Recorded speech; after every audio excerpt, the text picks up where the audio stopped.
How many of you have seen that video? Just a couple.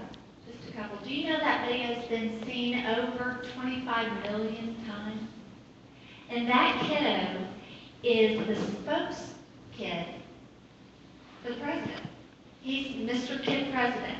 When they have the Easter egg hunt at the White House, it's that kiddo that does a video and invites all our kids to the White House. Nothing political about that video. Nothing political. It's just about being awesome and feeling good. How many of you feel really good about where our country is at and what our children are being exposed to right now? It's a, sometimes what looks good, feels good, and sounds good is not always good. And I told you a little bit about my story, about kind of getting involved online. After I started blogging and writing and kind of creating a network of people, I got involved in the grassroots movement of the Tea Party, and I went around and I started training groups and people how to take information and disseminate it and get it out and build a network. And one of the people that came to one of my trainings was Ginger Russell. Ginger, why don't you come up here, because I'm going to ask you a question. You could come up here. She just had knee surgery not too long ago, so come sit up here with me. And there's a microphone there, too. After that, Ginger started sending me all this information about C-scope. How many of you know what C-scope is? Okay. Ginger's mother, Janice Van Cleve, is the grandmother and the retired teacher who was tutoring kids in the afternoon who found out about C-scope. Why don't you tell a little bit about your mom? My mother she taught school in Texas for over 20 years, science, and she went on to write children's science books, and she's written over 50 plus science books. And she lives in what is academically the worst school district in the state, and that's in Marlin Independent School District, south of Waco. And she was trying to tutor some children after school in mathematics and science, and she asked for their textbooks, and he said, well, I don't have a book. And she was a little drawn back by that, so she went to the school and got one of the C-scope lessons, which was an online system where the lessons were kept. And the teacher had given my mom a lesson because she knew who my mom was. And she found it riddled with errors, so she asked for some more, and she was denied, so they could not hand out any more lessons. And so she went from there as a superintendent to the education service centers, where there's 20 education service centers in Texas, and they got together and created a C-scope curriculum. Anyway, they just totally denied her the access to the lessons. That's sort of where it started. Well, and it's interesting because Ginger kept sending me all this stuff, and I was going, I don't have time for this. I'm looking into other issues, other Tea Party issues. We were really looking at the Gulen charter schools that are a huge threat, national security threat, and we'll talk about that in a little bit. But I kept saying, I don't have time for that. And she kept sending me things, and I said, well, we're going to have, how many know about the Speaker of the House race? And the Speaker of the House race is very important, and we need to be engaged in that, and I'll talk about that later. But we were having a speaker showdown down in Austin to replace Joe Strauss, who is the current Speaker of the House. And if you want to go to the next, there we go, good. So we were having the speaker showdown, and I asked Ginger, I said, why don't you just come down to Austin and give a presentation on C-scope and what you're finding and what your mother is finding. And she did a phenomenal job. And we had all of these people who were from across the state who heard Ginger talk, and they were blown away. And one of the guys that was there was from the Frisco Tea Party up in North Texas. And he went back to his local grassroots Tea Party and said, look, this is a huge deal. We've got to do something about it. And so that Tea Party organized, I think it was like 8 different groups, and they brought in Janine McGregor, Miss Mack, who had done a lot of research on C-scope as well. And if you go to womenonthewall.org, which is the organization that I'm volunteering for, if you go to Women on the Wall, you can find a great video of Ms. Mack testifying in front of the State Board of Education. And so that's really what got the ball rolling, the tenacity of Ginger and her mother. And they knew that something wasn't right. And they kept digging, and they kept digging, kind of like you do. You start seeing things, and then it's not like they're hiding any of this. It's all out there. You just have to tap into it. So what is it? What is all this that's out there? What's C-scope? What's Common Core? Let me explain it this way first before we go on. Common Core is a national set of standards.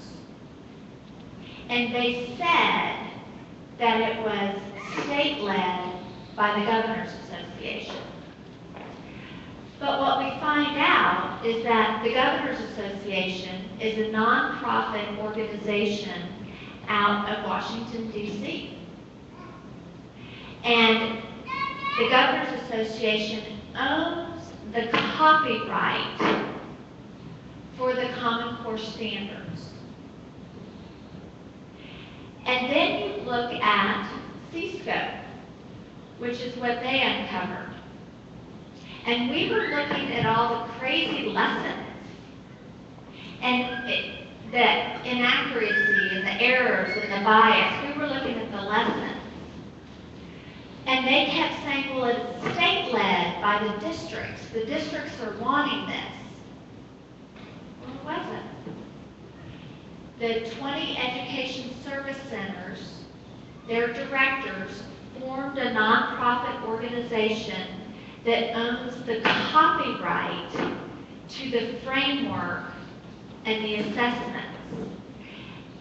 And you'll hear Senator Dan Patrick say, well, we got rid of those crazy bad biased lessons. They didn't care about the lessons. It was the control, it was the framework and the assessment. The scope and sequence is the framework that makes sure that the teachers are teaching the same thing every day. And then they give assessments. And they said it was aligned to the Texas TEKS. Let me give you an example of an alignment. And Ginger helped me find this lesson. In Argyle, we had a community meeting. When I started finding out about C-scope, and then to realize that my kiddo's school district, they had just signed the contract with the education service centers. So I'm just freaking out because I know what I've learned from Ginger and her mother. And so we had a community meeting, and the principals were there, and we pulled up a live lesson. And the lesson, the TEK, that it was supposed to cover was the Declaration of Independence and the Constitution. But when you actually went in and looked at the lessons, it was all about the Arab Spring in Libya, and gave the teacher a Time magazine article to give the kid that described the Arab Spring as a democratic process. How is that aligned? Do you think the kids in that class will know anything about the Declaration of Independence and the Constitution? Oh, but it's aligned to the TEKS because it says so. So our principal said, wait a minute, and our school board was there, and they said, wait a minute, This is not what so they unfunded it. The school board has the power to fight back by not funding these programs. So you have to empower your school board, but they're not going to necessarily just do it automatically, because it's interesting. Thomas Ratliff's father is Bill Ratliff. You may know him from East Texas. Bill Ratliff is a former lieutenant governor, former state senator. He has been involved for many years in setting up legislation to get us to where we are today. And there was a bill, Senate Bill 1, that he helped put together and pass that basically took the power of the school board out of the school board's hands and put it into the hands of the superintendent. And the superintendent is who has the power. And it's through professional development of the superintendents and the school boards to adhere to the superintendent. So this has been in the works for a very long time, and Bill Ratliff was instrumental in that. So you have to understand, this is not something that just happened with Obama, and it's not a Republican or a Democrat thing. I think the Ratliffs say that they're Republicans. So it's not a Republican-Democrat thing. They've been setting this up for many, many years. So what is this? This guy on the screen is a guy named Mark Tucker. And basically, when Hillary Clinton was putting together Hillary Care, they were also developing the blueprint for the federal takeover of our education system. And this is what Mark Tucker said: the federal government should remold the entire American system for human resource development, a seamless system of unending skill development that begins in the home with the very young and continues through school, post-secondary education, and the workplace. Kind of scary, isn't it? To think that they're remolding our country for workforce development. You know, in the United States, used to, our children went to school and got an education of reading, writing, math, history, and then they had a solid foundation, and then they had the freedom to be and do whatever they wanted to be. They weren't controlled by the government in workforce development and certain skills. I don't know about you, but as a mom of 3, I don't want anybody controlling my children. And you know what? If my child fails, I want them to have the opportunity to learn from that failure and to be successful. That's what the American dream is all about. Not developing our children to be cogs in the wheel of a workforce. Next slide. Our current Secretary of Education is Arne Duncan. And Arne Duncan said this in 2009, hopefully someday we can track children from preschool to high school and from high school to college and college to the career.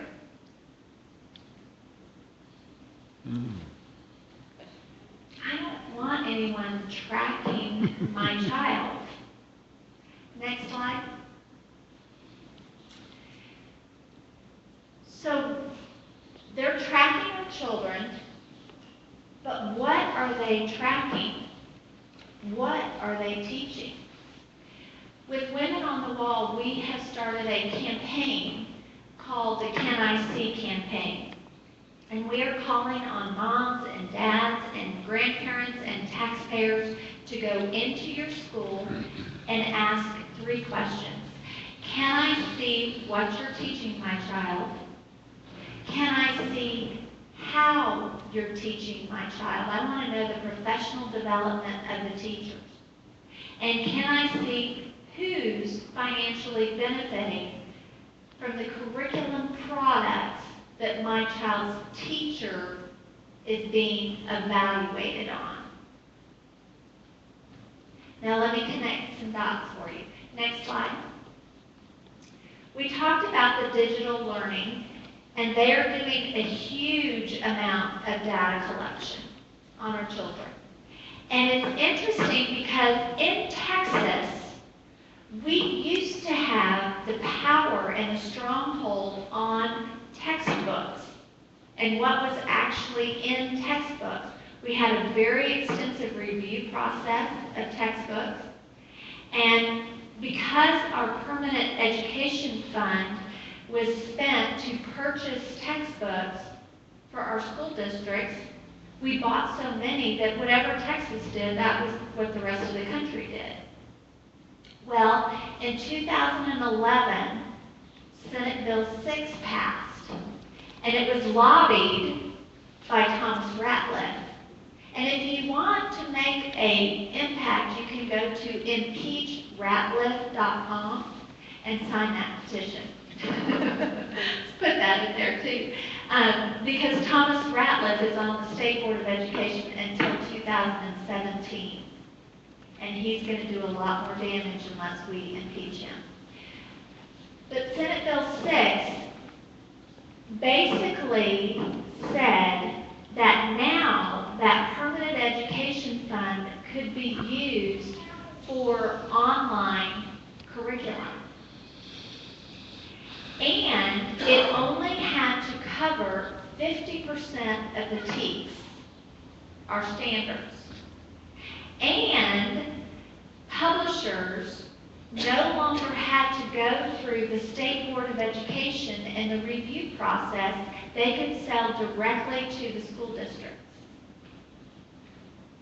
What that did was open Pandora's box, because then all of the publishing companies aligned to the Common Core standards instead of the Texas standards, which when we moved from the tax, our old standards, to the new TEKS, supposedly they are more foundational, knowledge-based. Can you talk a little bit, Ginger, about the type 1 versus type 2 philosophy of education? Because this is, I think it's important to understand. A lot of the transformation that's taking place right now is a transition from a traditional education where absolute truth is taught, right and wrong is taught.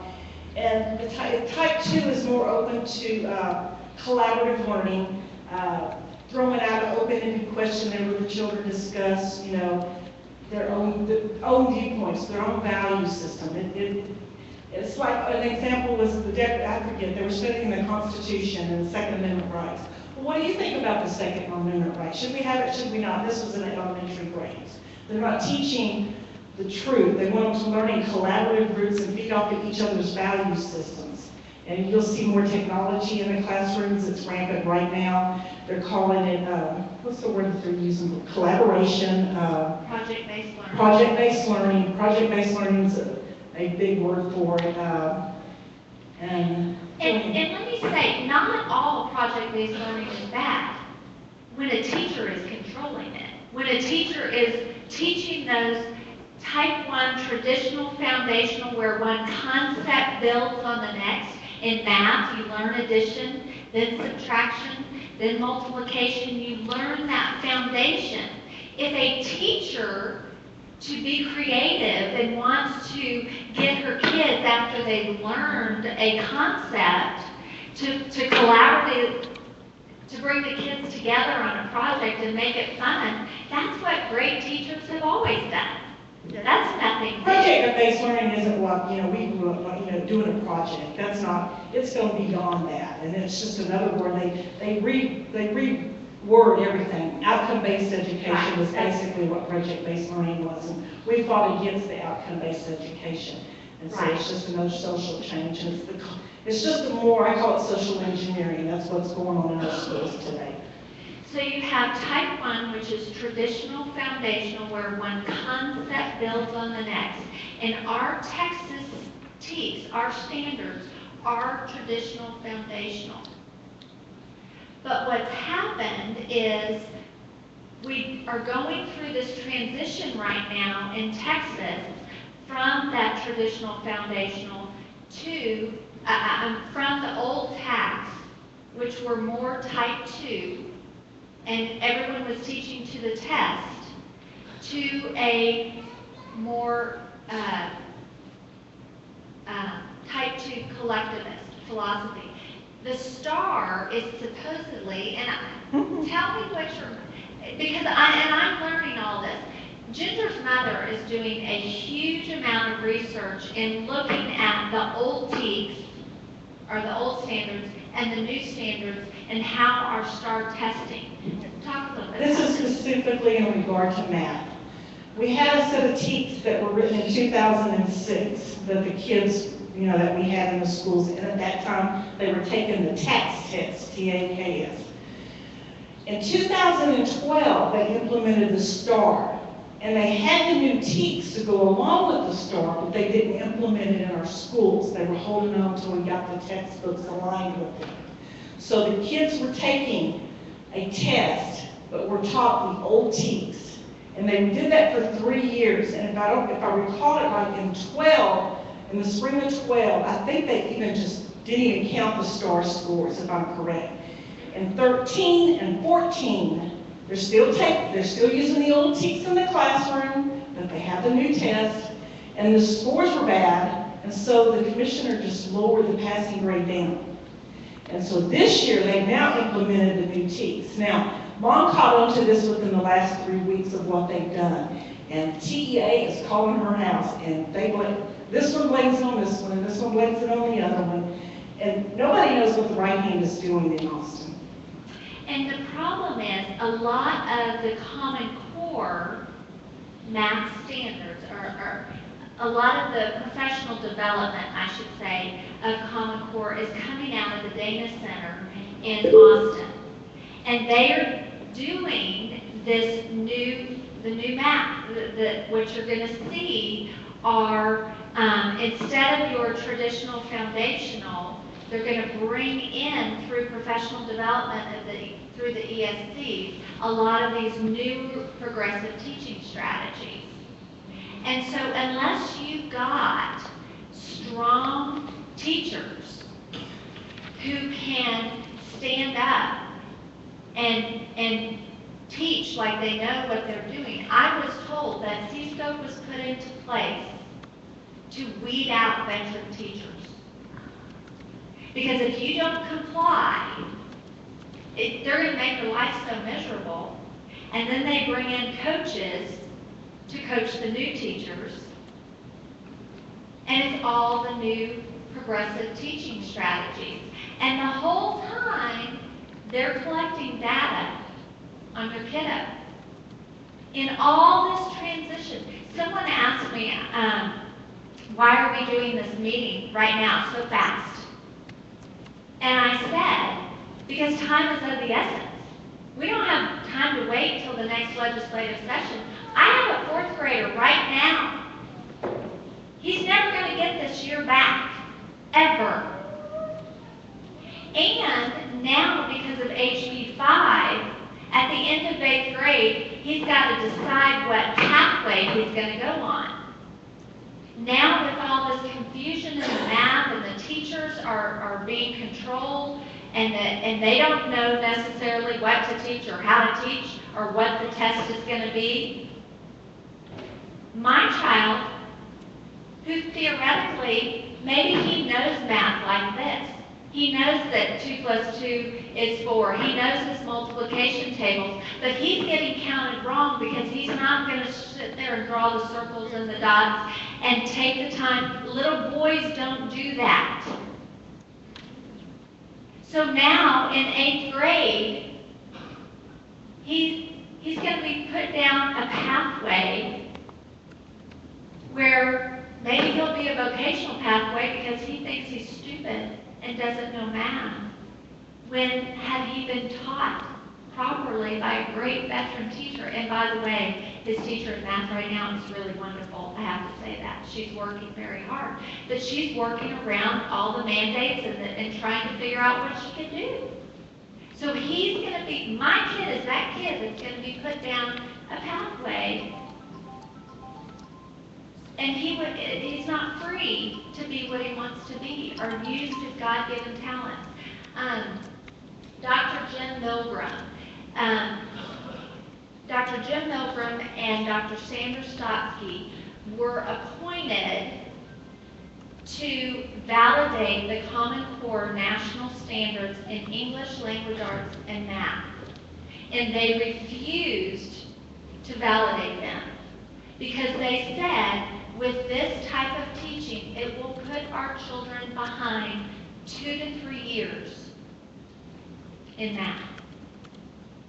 And we were on a conference call, and if you go to womenonthewall.org, all the audio, all this information is there. And I encourage you to dive into it. And if it's wrong, prove me wrong. Call me, I will not. I want to know. And especially teachers who are in the middle of this, you need to let us know. We had this conference call, and there was a mom on there, and she said, Dr. Milgram, how do we stop this? Is it reversible? And he said, if this stays in place for 3 to 4 years, it's done. Those kids are gone. That's my kid. That's your kid. That's how serious this is. We cannot wait for the legislature to fix it. Next slide. Can I see how they're teaching my child? It's interesting because when you look at TASA, the Texas Association of School Administrators, TASB, the Texas Association of School Board, and the ESCs, these are nonprofit organizations that have access to our tax dollars that are doing the professional development of our superintendent, our administrators, and our teachers. Next slide.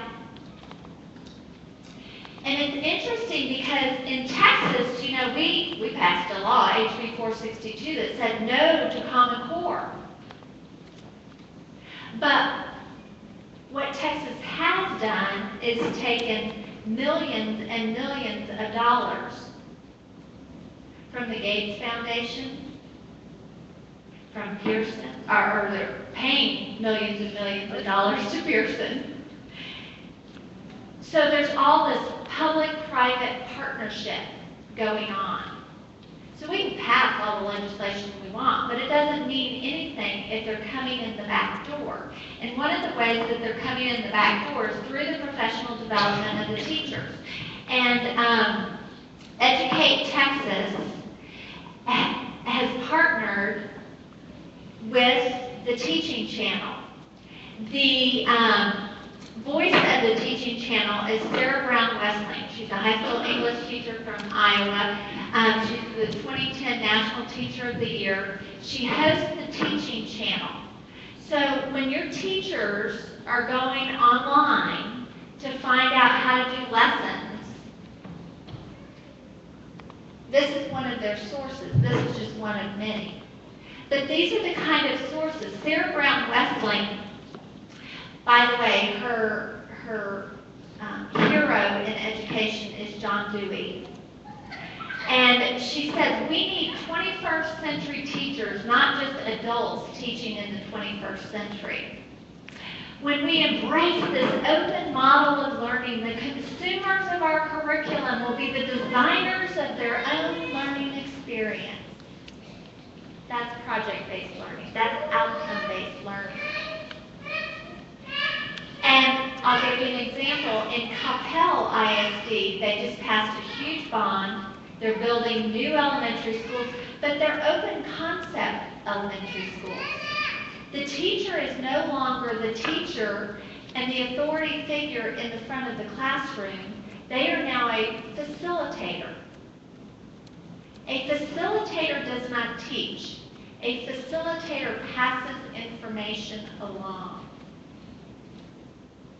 So when you hear, oh, it's 21st century learning, like we did when we gender and rigor and rigor, you know what rigor is? The root word for rigor mortis.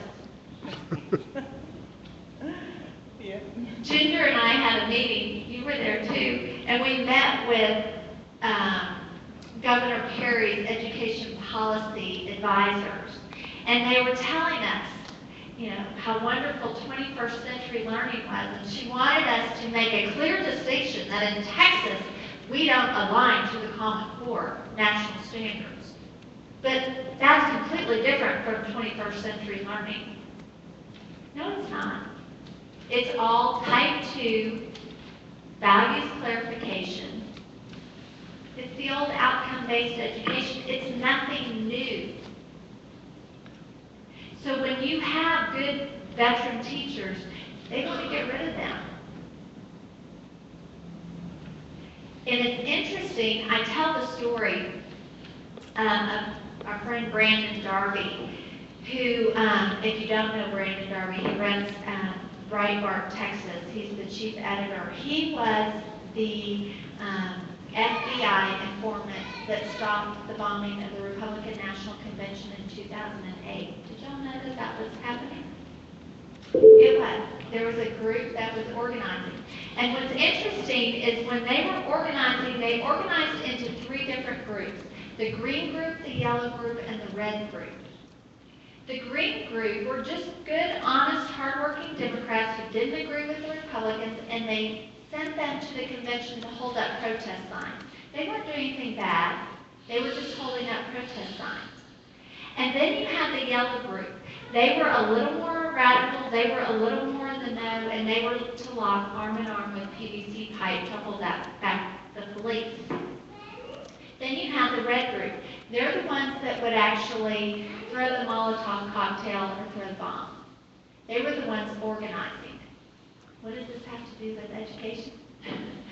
I had a meeting in Fort Worth with Dr. Stillman, who is the director of the Education Service Center 11. And he was telling me how wonderful C-Scope was. And I was saying, no, I talked to Ginger, I know the lessons, it's not good. And I said, you and I are going to have to agree to disagree on that. But let me tell you a story. And I told him about the green, yellow, and red people.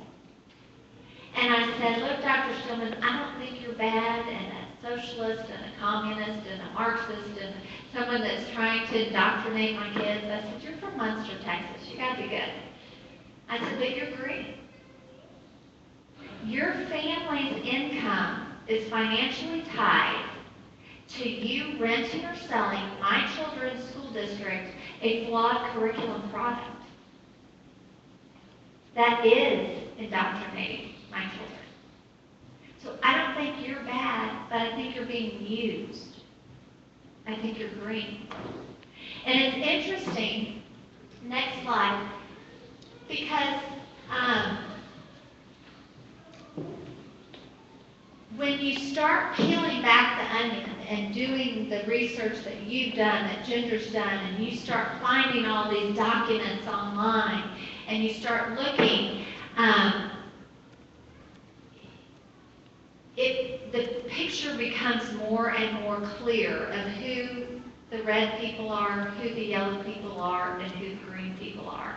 And when I was at that service center, the curriculum director, we were talking, and I said, did Linda Darling Hammond write C-Scope?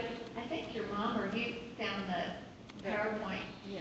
From Ekstowski and all that. Yes, it was a C-Scope PowerPoint slide, and it said Linda Darling Hammond, professional development.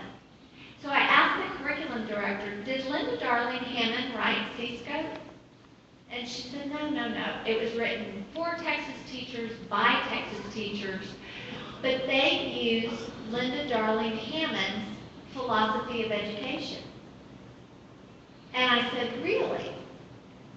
because I looked up Linda Darling Hammond. And Linda Darling Hammond is very closely tied with Bill Ayers. If you don't know who Bill Ayers is, you need to look him up. Very closely tied to Bill Ayers. And Linda Darling Hammond, there's video of her, there's books that she's written, and she believes in equalizing America in the world through education.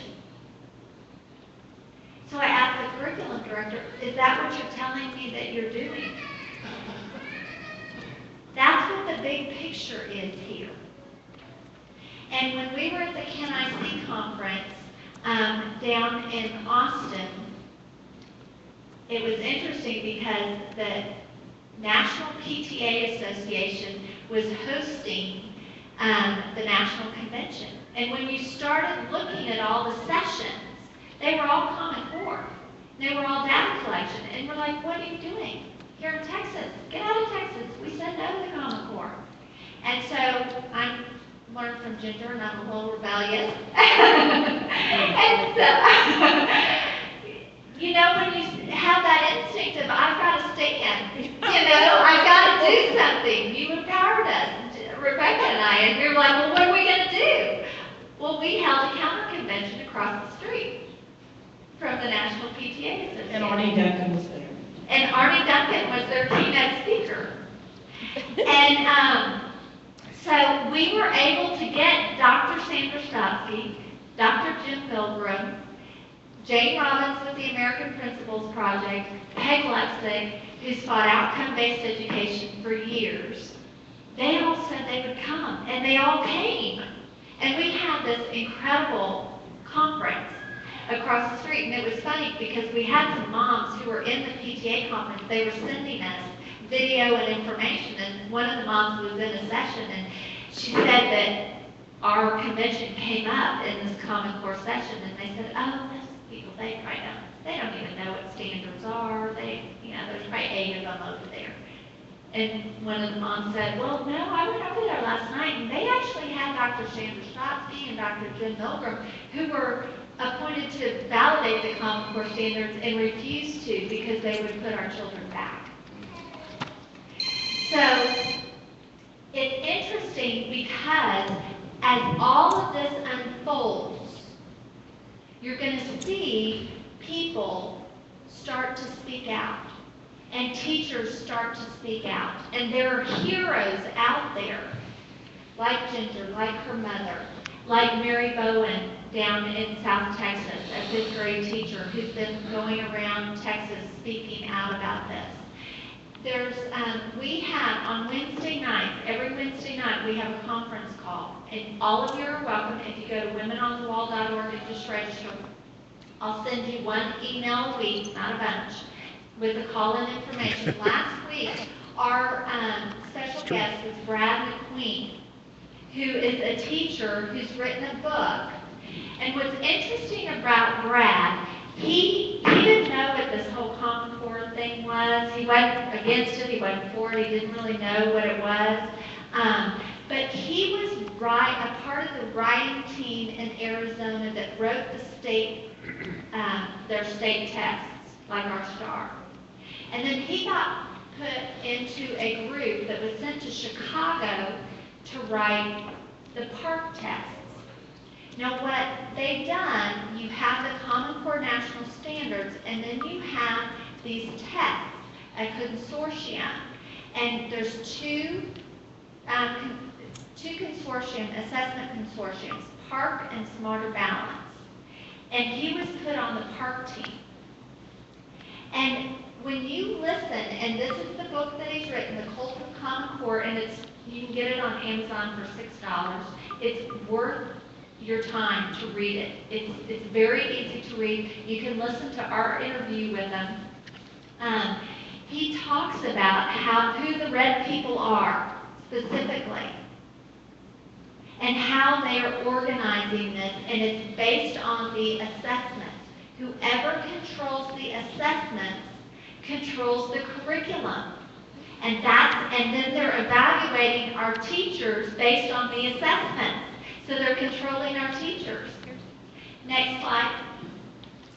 One of those brave teachers is Meg Norris, and you may have seen the Building the Machine video out that's about Common Core. The second portion of that, Meg Norris is on there. She wrote a beautiful letter to her students and telling them that the reason she had to leave teaching and that she wasn't leaving them, but she knew if she spoke out that she would lose her job.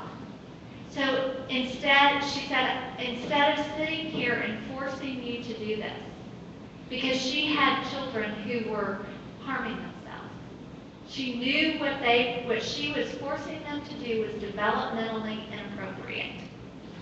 And when you look at the math, what they're doing, even what we've done in Texas, they've changed it. My fourth graders having to be on a fifth grade math level.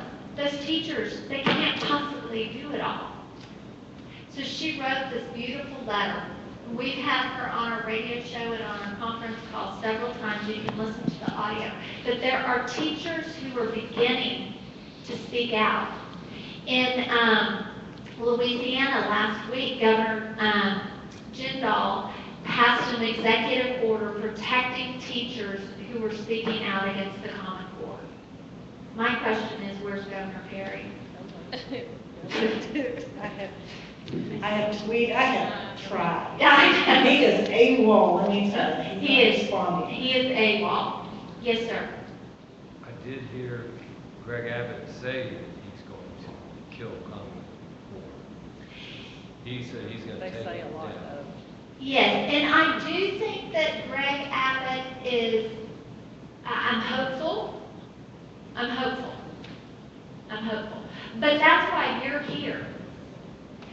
Ginger and I have become the connected authority, what I call the connected authority. It's not because I'm anybody special, it's just because I've done research and put out a lot of information and built a network. So I'm a connected authority. You are the engaged minority. You're the ones that show up. You're the ones that are interested in figuring out what this is. And then there's the passive majority, who's clueless. What we have got to do is organize to get more connected authority. It's not about one person or one group or one organization. It's about you locally forming a team that can be the connected authority and that can ask the questions of your teachers so that you can be their voice. And a lot of these superintendents, a lot of these principals, they're green. They need us to give them the out. They need us asking questions. And I can guarantee you, when you start asking questions, how they respond will tell you if they're green, yellow, or red. And it's very clear from district to district. I will tell you, in our district, we have principals, we have administrators, and a superintendent who's open to us asking the questions. And that's a huge blessing. Next slide. So can I see who's financially benefiting from all of this? Next slide. It's interesting because you have the Common Core national standards. You have C-Scope that was the same business model, if you will, of a nonprofit organization owning the framework and the assessment. And now we have the College Board, David Coleman, who is the mastermind and worked very closely with Linda Darling Hammond on the Common Core, now is the president of the College Board. He's aligning the SAT, the ACT, the PSAT, all of those national assessments that they say your kid's got to be college and career ready. They've got to take the SAT to get into college. Well, all that's aligned to the Common Core. And he said it publicly. And now, The College Board also owns the AP framework and assessment. And you may have heard scuttlebutt, they released the new AP framework and assessment. It is so anti-American. It is so biased. It's all about gender equality and anti-American, that we're the bad guys. Nothing, American exceptionalism is taken out. It went from a 5-page framework for teachers to use that included the words American exceptionalism to, I think now it's up to 140 pages, something like that. I don't think you mentioned it was in the history, even though we probably know. Did I say, it's AP US history, a push. And so when we found out about this at the Can I See conference, Jane Robbins mentioned it at the conference and talked about it. They had pamphlets at it. And she was saying, you've got to get a hold of your State Board of Education elected official and let them know about these the new AP framework. And thankfully, Ken Mercer, who's on the State Board of Education, was at our conference, and he said, I was sitting there and I thought, well, I'm on the State Board of Education. I could do something. So he worked with Jane Robbins and put together a resolution. Texas passed that resolution at our last State Board of Education meeting that rejects the new AP U.S. History Framework and Exam. They also passed an amendment right before that that said all AP courses and all IB courses must align with the Texas TEAS. But just because they say they align, kind of like they said C-scope align, it doesn't. So what we need is our local school boards to pass a resolution to reject it. Now what's interesting about the College Board is they came to testify in Austin. They made it sound really nice and everything. We're working with you. We are listening to you. They didn't listen diddly squat. Because what Barbara Cargill was asking them to do was to rework the concept themes of the framework. That's where the problem is. And they did not do anything. And will not do anything. And there's pushback from state to state to state. But do you see it? It's the Common Core National Standards. They own the copyright. They own and control the assessment. C-scope, our 20 district ESCs own the copyright. They're controlling is the system. Now the AP, the SAT, it's the assessments. That's how they are controlling this. And it's interesting, I opted my daughter, who's 11th grader, out of the PSAT last week. And thankfully, when I went to our principal, he said, you have every right to do that. He said, if I pulled out these tests and said we weren't going to do them, I would get in so much trouble. Because all these parents are expecting that you're going to give them the PSAT so they have access to that scholarship money. But what they're doing is they're making millions and millions and millions of dollars on that assessment that aligns with the Common Core, and we're just buying into it. We're not bucking it. So that's who these people, David Coleman, is making huge amounts of money on these assessments. Didn't you say David Coleman was roommates with Arnie Duncan? Yeah, they were roommates in college. By the way, roommates. college roommates. And then Thomas Ratliff, who is very, is he on state board here? He is. I'm pretty sure, yeah. So he has been a paid lobbyist for Microsoft for many years, 13 plus years. And it's interesting because we found a document that in 2000, Gates Foundation gave TASA, Texas Association of School Administrators, $6 a $6 million grant for professional development to train administrators on bringing in the technology into the classroom. So what you see coming in, it's very well funded. And Microsoft is making a lot of money. Next slide. So where do we go? What do we do? This all seems so crazy. And it is. And I would have never believed it if I hadn't started doing the research and trying to protect my children. And it really starts, there's a great book called Tribes, and I highly recommend that you read it. It's by Seth Godin, and he talks about organizing and starting a movement, if you will. And he says, people don't believe what you tell them. They rarely believe what you show them. They often believe what their friends tell them. They always believe what they tell themselves. I need you to prove me wrong.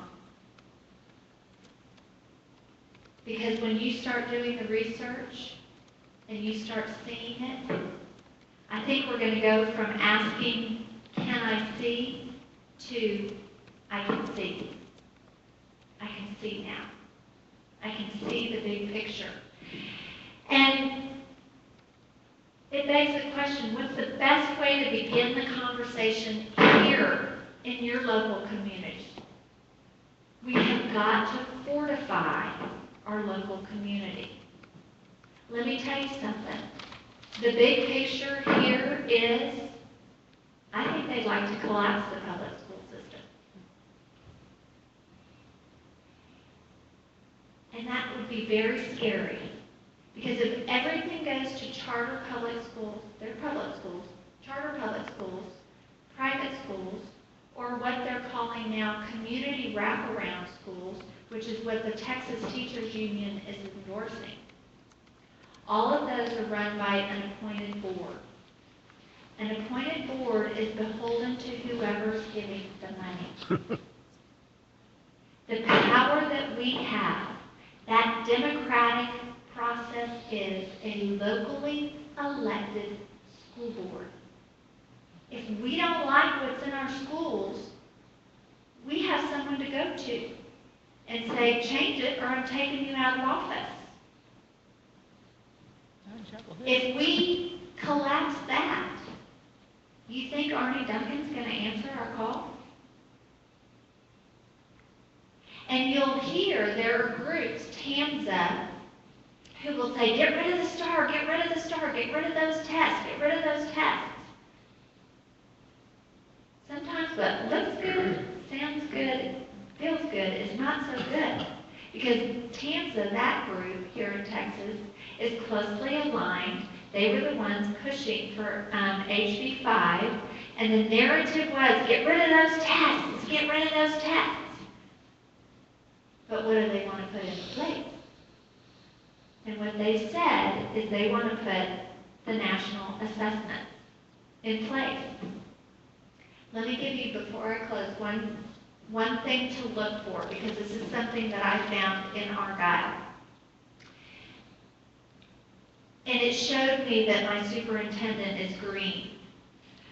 What they're doing in the professional development of these superintendents, they're forming these consortiums.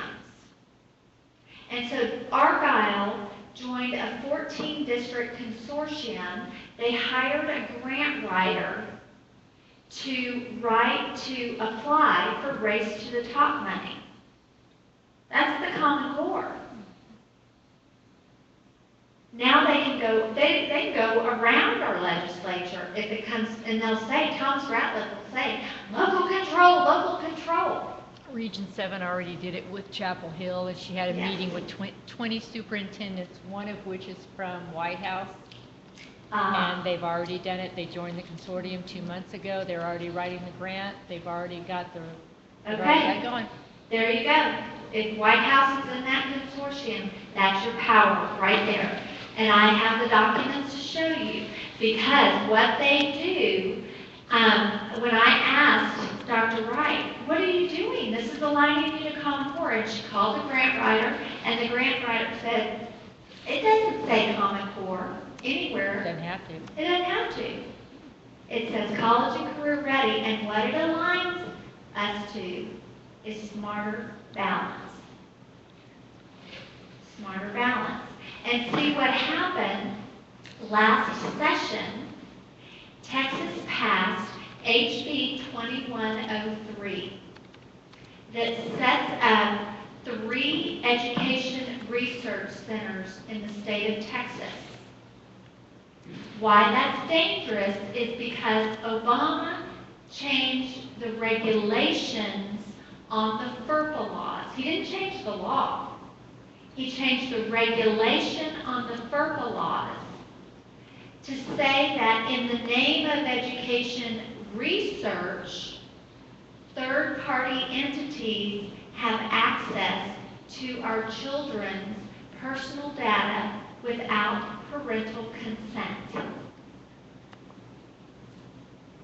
And if you go on womenonthewall.org on our Facebook, and I just got a new video from a mom out of Connecticut that's what's happening. All these moms are doing amazing research and work. And she did a presentation. She lays all of this out. In the Can I See, we have a DVD set here, and we taped all of the conference. So Jane Robbins, Dr. Milgram, Dr. Schottky, everybody is on this DVD set.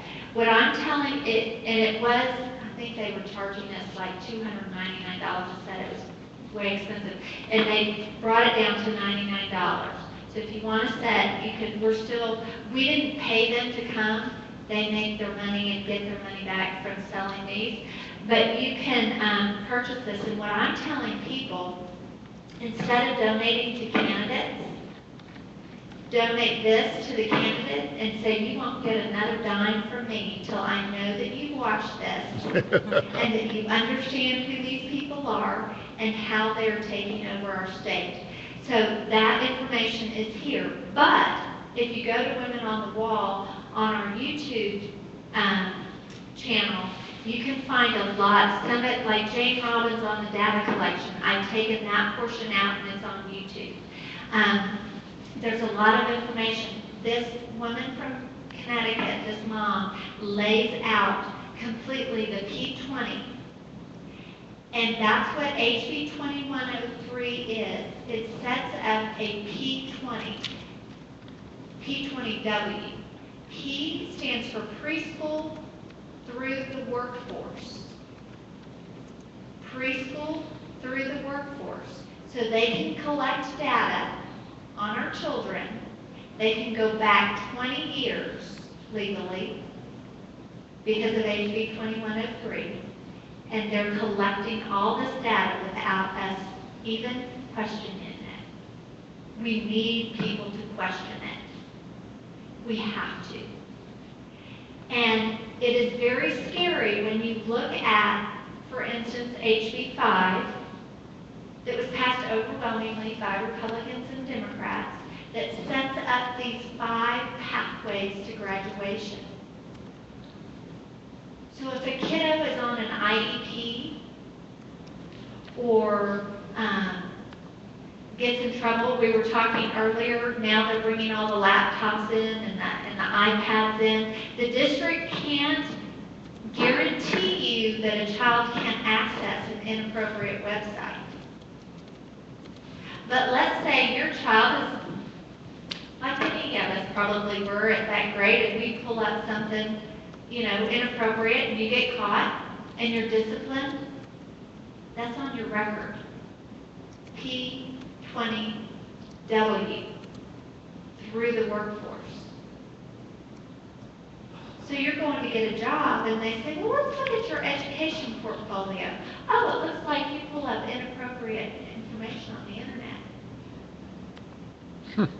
Where is that school district held liable for providing the gateway drug? We're setting our kids up. And it's all there. All the documentation is there. All you have to do is go look for it. Next. The answer is you. There are things that you can do. Build a team here of connected authority people, people that are doing that research. And you be the one to be the one standing up here explaining to everybody and telling them, prove me wrong. Please prove me wrong. I want you to watch, we're going to close, I want you to watch a video, this next video, and then I'm going to talk about it.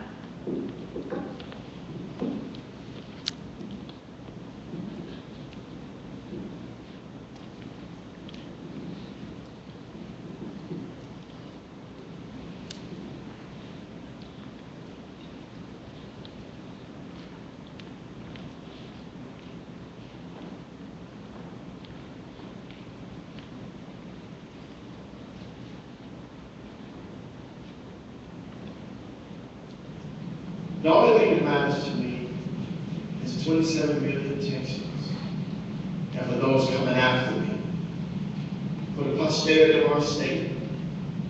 I'm not there to make a career. We're not there to build a career. God has already blessed us with a career. We're there to serve. And we're there to uphold the principles that you and I believe in, and to advocate on behalf of them, and to stand firm in our conviction, no matter what. And that's why we're here. There are those who are there for self-preservation. There are those who are there to make a name or to get a title or to have a lapel pin. All kinds of agendas and scenarios and motivations. But I think by running the speaker's race and by taking it to the floor and finishing it, liberation comes. Because now everyone is held accountable. Everybody puts their name on who they would like to be the speaker, and then we get to work for the people of Texas. Why do I say liberation? Because then all the smoke and mirrors is sucked out of the room. Yes. There's no more I would have done given the opportunity, or I don't want to go this way, but no, you know what? Hey, look here, let's just bring it all up. Not as I told you so deal. I'm not interested in childish games. What I'm interested in is liberating the Texas House of Representatives, changing the paradigm, and then working for people that put us there, period.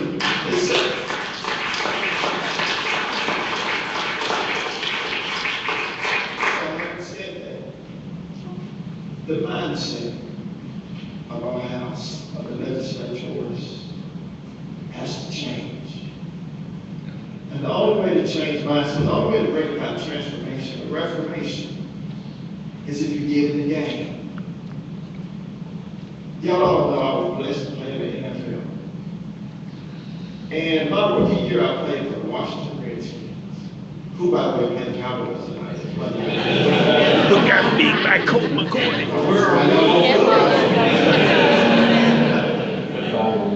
But my rookie year, we had a great new defense at the Redskins. A lot of good players. And I had an opportunity to play. And we were playing the Detroit Lions. The Florida Red Detroit Lions. I know the Detroit Lions. And Barry Sanders was a Hall of Fame running back. Y'all remember? The mindset for Barry Sanders was just to contain him. Because he literally could beat you if you let him. But the mindset was just contain him and don't let him run wild. Just kind of keep him. He's going to get 100 yards anyway, but just don't let him beat you. But that was the mindset, kind of the commonplace mindset. But this particular year, we had a defensive captain, a defensive unit that was not interested in just containing. We were interested in stopping him. Totally different. We don't want him to get a yard. So what? He's a future Hall of Famer.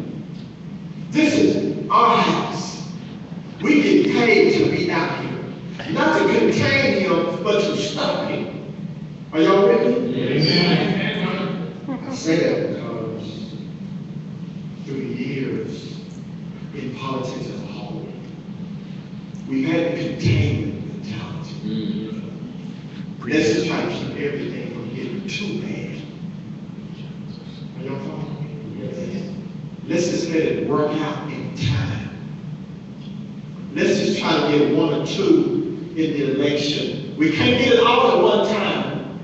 So let's just get a little bit here and there and contain. No, listen. America and Texas deserve so much more than the containment mentality.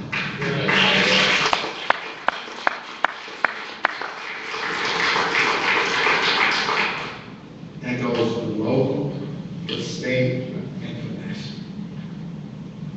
That type of mentality is not very commonplace. It's not talked about a lot.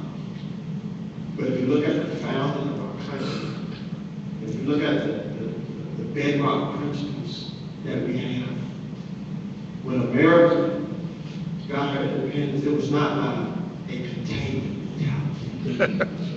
Well, let's just not let them treat us too bad. It was give liberty or give you what? Hey, it's the same America. This is 238 years later. But God's given us the grace to be here. And at this point, the question is what we don't do. No containment. We have to stop. This is not a personal thing. 27.2 billion people. That's what this is about. And those people are called Texans. Yes, sir. And that's why we're here. That's why I'm here. That's why I'm fired up every day. That's why I go from Georgetown to Houston to Dallas County, right to this place, to here. Why? Because you matter. Your children and your children's children matter. And like I always say, the baton of leadership is going to be handed out one day. What kind of Texas are we going to give? My aim is to give them a Texas that's better than it was when I found it.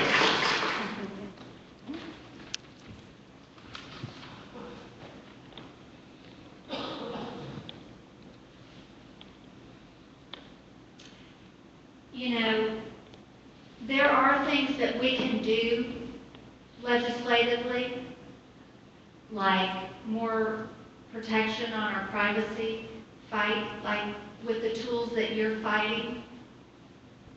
But does Matt Schaefer even know any of this? He's going to. He's going to. Why is he not here? He got tweeted. Good. I'm his district director. Okay, good. Thank you. Thank you. I'm glad you're here. That means a lot. That means a lot. That's what we need. These guys, they don't know. That the strategies and the tactics they went around them. They didn't know when they passed HB 2103 what the big picture was. But let me tell you something. In Texas, the power is going to be in the House in order to impeach Ratliff, one, but even more importantly, Joe Strauss, who is the current Speaker of the House, any of this legislation that we try to get passed through, the Speaker of the House has the power to appoint the committee chairs. And if he appoints the wrong person, which Joe Strauss will, to the calendars, none of our legislation is going to get passed. We have got to take Joe Strauss out of office. Amen. And this man, Scott Turner, has stepped up to the plate and is running. But Joe Strauss has been in power a long time, and if you go to Women on the Wall, we've been trying to get him out of office for several years. And there's so much money that goes through the Speaker of the House. And I can tell you that TASB and TASA and all these groups that are using our tax dollars, they have access to our tax dollars. They're using them to lobby against us and put people in place like Joe Strauss. So, step one, lead and get educated. and start talking. Seek the truth, share the truth, and stand up for the truth. And build a network of people in Whitehouse, Texas, who are willing to stand and defend your community. You can do that. Educate your school board members on what this is. Empower them. Tell them, don't fund these curriculum products. And I can tell you, in Whitehouse, Texas, your school board right now is looking at purchasing curriculum products that are aligned with the Common Core right now. So your job is to contact those school board members and say, you have got to learn the big picture. Fortify your community. Work on that right now. Then, after the election on the 4th, you can, actually tonight, you can take one of these cards and fill it out, and I'll take it to Scott Turner's office, and they are going to mail it to the state rep. So they will mail this to Matt Schaefer. And then I would call Matt, because a lot of these guys are going to be getting a lot of pressure not to vote for Scott Turner. We've got to pressure them. Well, don't just pick on Matt, pick on L-type too. Yeah, L-type too. Matt, I think Matt's probably in line. Yes. L-type, But We'll see. doesn't Yeah. wait for us. yeah. We'll see. This is important. This race is important. And educate your kids and let them know it's okay not to take surveys.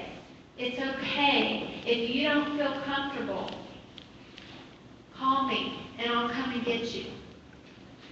Don't think that your child is just not doing what he needs to do. That's normal. You know, kids are going to bug the system. Support your children. Support your teachers. Because the data that they're collecting on our children, they're also collecting data on our teachers. And those teachers that do not comply, they're going to find a way. And we've got to make sure that our school board knows that we stand with our teachers. We don't want to pay consulting coaches to come in and teach our veteran teachers how to be 21st century learners.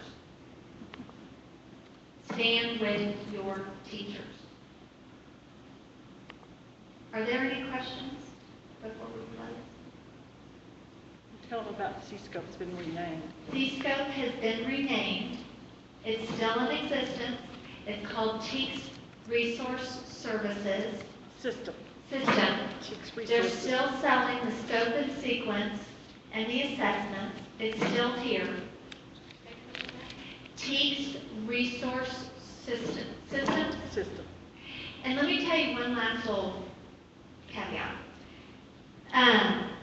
In Keller ISD, which is close to where I live, 2 weeks ago there were some kiddos that were going to be sent home because on their t-shirts it said beat Timber Creek. And the new policy at Keller ISD is that kind of rhetoric is unsportsmanlike. What's interesting is I went down to South by Southwest, which is a big conference in Austin, and I went to South by Southwest EdU. And when you looked at all the sessions, so much of it was about social emotional learning. It's no longer about reading, writing, math, and history, knowledge-based. It's all about social emotional learning. And I believe, please prove me wrong, please, I would love for this to be wrong, but I believe that what they want to do is collapse our system, collapse our public school system, put in charter schools, or put in these community wraparound schools. And in Austin, they've already started it. You can look at the Lone Star Circle of Care. It's healthcare clinics. And think of it as a wheel. You have it inside is the health clinic. And then the spokes are the schools feeding into it. But when you look at the health care that they're providing, it's not dental or scrape your knee, go to the nurse. It's behavioral. So if your child's not conforming, your child's acting out, your child's not complying, your child takes an assessment that they're not passing, and they're all online, and you don't know what's in that assessment, and it's Smarter Balance or Park, or one of the other ones that's going to come along, that their behavioral modification tests. Dr. Peg Lexick out of Pennsylvania, there's a video on her, 8-minute video, where she talks about the Smarter Balance assessment specifically, that they're behavioral adaptive. So let's say you don't believe in global warming. Well, you don't go on to the next question until you comply. In an English class, it's not, reading class, reading a story and answering knowledge-based, did she have a purple dress on, whatever. It's, if a wallet was on the street, would you pick it up and turn it in, or what would you do with it? Are they asking behavioral questions of a child on an online assessment and collecting data on that child? What does that have to do with reading, writing, or math? That's what this is. And if we, please prove, I know it's crazy, prove me wrong, please do. But if I'm right,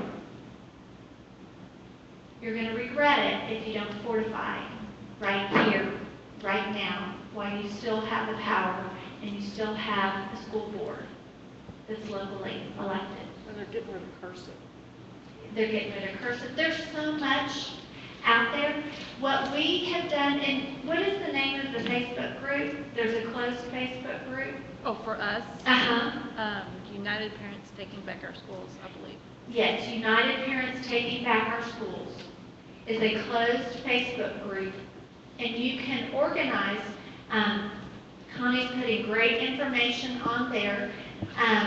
There's also the Can I See? If you go on Facebook, there's a closed Facebook group called Can I See? So when you dialogue or put this information in there, it's not like it's not like your public Facebook is closed. There's also TikTok Parent Teacher Association. I admin that. There's all kinds of information out there. Our Wednesday night conference calls, I encourage you to go on Women on the Wall and register, and we have experts that call in each Wednesday night. The archives of those shows, of those conference calls, are all on Women on the Wall. It's a great way to figure out what all this is. When you're driving in the car, pull up on your phone one of the Women on the Wall archives, and you can find out a lot of information. That's the only reason I know what I know. Really, those conference calls have been huge because I can ask questions and we open up. I run the call, and so on my computer screen I just see phone numbers, and then you hit *5 if you have a question.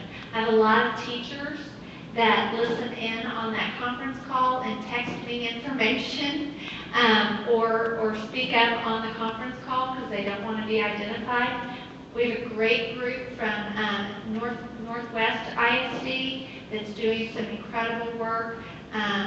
Brazosport ISD, there's a group of moms and dads that are really organizing and put together a team of people who will attend your school board meetings. And Me, myself, and I. once people start understanding this, for instance, last week at Argyle, I'm trying to educate our school board members on all this, and so I had my 5 minutes, and so I talked about why I opted my daughter out of the PSAT, and I laid out the Common Core, the C-Scope, and the PSAT, and the AP, and connected the dots. Then I took the audio from my talk to the school board, and then I downloaded it to SoundCloud and edited in audio of Dr. Milgram talking about the math and how this is going to put our children back 2 to 3 years. And so I put that all together. I think it's like a 5-minute audio. Well, then I posted that in the closed Facebook group. So all those moms and dads that didn't come to the school board meeting now at least heard it. And I think as of now it had 250 hits on that SoundCloud. I guarantee you our school board members listen to that. Because unless they get you on the agenda, they can't ask you questions. You just get that 5 minutes. So you become the connected authority in your local community on Common Core. Get a team of people who are the authority in your local community. Have a school board member put it on the agenda where you're the expert and they can ask you questions. And it's more than that 5 minutes. That's really how we got that resolution passed on the State Board of Education.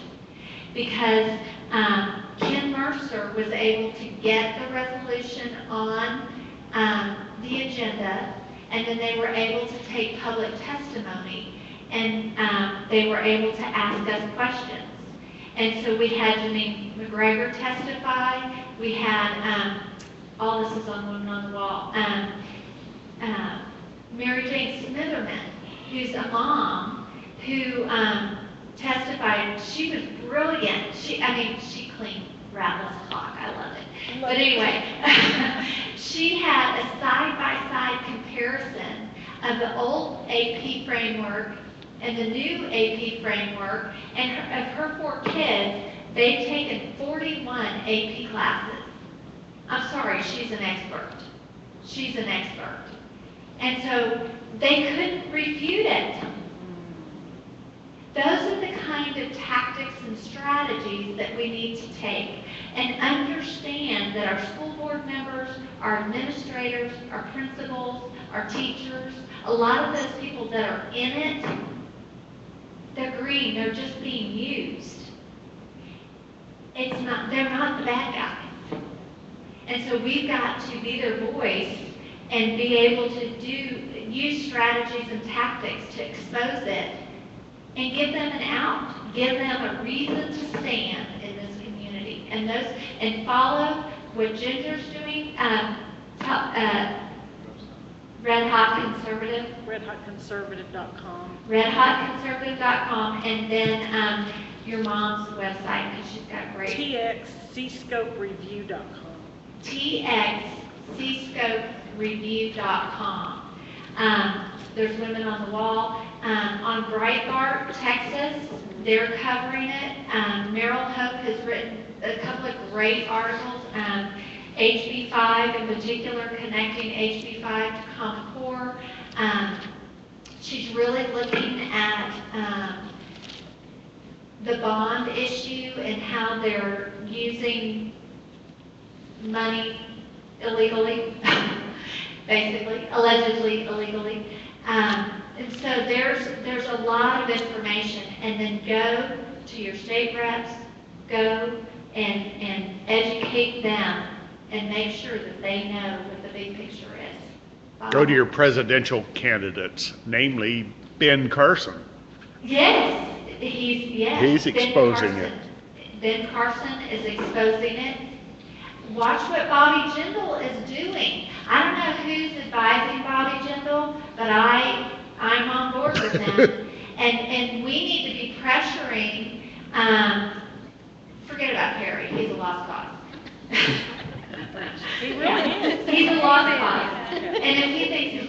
He's been waving his crazy. hand around here lately with different things, the Ebola and this and the other, to No. make it, that he will not address He- education. No, he's a lost cause, so don't worry, don't even waste your time. But Greg Abbott is worth educating, and I do know that he did have some folks at the Can I See conference, so I do know that he's looking at it. The thing to Here's the thing though, with Greg Abbott, I saw one of his commercials. Mhm. What communities and administrators, parents are not understanding, all this big, giant, wonderful pre-K, Yeah, free it's scary. pre-K, yay, yay, yay. It's the biggest hemorrhaging program in public schools. There's like a kabillion studies. It's being shoved down schools' throats as a revenue stream Mhm. from the feds, Yeah. but they're getting It's- 10 cents on the dollar. Mhm. Greg Abbott is advocating pre-K. Watch his commercials. Yeah, he's the lesser of two evils as far as I'm concerned. Yeah. But he's not an advocate of education when he stands on the podium of get your 3-year-old in these public schools, get them in there. That's where the kids are starting to be trapped. You're exactly right. Stand for parental rights. Parental rights. I'm just going to throw this out there. I really think that the way to save America is through moms and dads taking back their rights and Texas high school football. And here's why. Here's why. My friends in Keller, they think I'm a political nut. They think I'm crazy. They're doing what moms do. They're taking care of their children. They're working. They're taking their kids to soccer and to football practice and baseball practice. They're involved in their local community. They don't have time. They don't have time. But those moms are not going to pull their kids out and homeschool. They're not going to pay for private school. They're going to get their kids through the system because they love the sports. They love football. I have 4 older brothers. I love football. I love Texas high school football. That is a group of people that will fight. And it's interesting when you watch Kenny Chesney's video, Boys That Fall. When he spoke in Salina in 2010, he said that the reason why he picked Salina, and he's not from Texas, is because it reminded him of the town that he grew up in, where the things that were important to him were his friends, his family, his church, and football. Because it doesn't matter if you're black, white, green, or yellow. The whole community is going to come together to win that football game. And it doesn't matter if you're the kid on the band who plays at halftime, who also goes to the state championship in band or goes to competitions in band, or the cheerleader or the dance team or the drum major. You're all there as a community to win. That's where our public schools are powerful. If we engage people's emotions and say, this is worth fighting for, why would we let there be a policy that says don't beat Timber Creek? Isn't that the whole purpose? Beat them? Somebody's got to win, somebody's got to lose, you got to work harder, you didn't win. Those are the life lessons. I think that is a way to engage people who would not normally, because they're busy. Their lives are too crazy. But they're going to the football game because of their kids. So, Alvin said put the 2 teams together and let them have a project-based look. it's crazy. And different communities are going to be different. What it looks like, and that's why people's school choice is not school choice, it's parental rights. Because as a mom, if I lived in Dallas ISD or if I didn't live in my community that I live in, my options are totally different. What I have in Argyle is completely different. And I'll tell you, what I have in Argyle is worth fighting for. It's worth fighting for. And our schools are one of the largest parts of our local community economy. Can you imagine if we let them take that over? It's crazy. It's worth fighting for. It's worth fighting for. Yes, sir. So when you comment on the what impacts its right to Say that again. I can't hear you. what's impact does it have On homeschoolers. Very good question. Because it's interesting because people